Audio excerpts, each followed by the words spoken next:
আমাদের যে কর্মসূচি ছিল আওয়ামী লীগকে একটি বার্তা দেওয়া, যেন আওয়ামী লীগ বাংলাদেশে অরাজকতা না করে। সবাই সাইলেন্ট।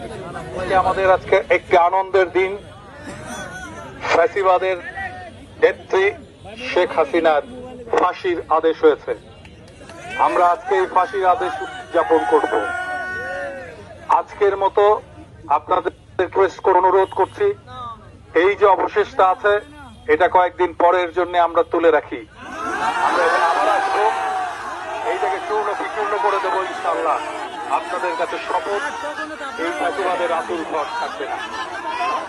আমি এই ফ্যাসিবাদের আতুল ঘর যেভাবেই হোক এইটার অবশিষ্ট অংশ ঘুরিয়ে দেবো আপনাদেরকে একসাথে সাথে নিয়ে।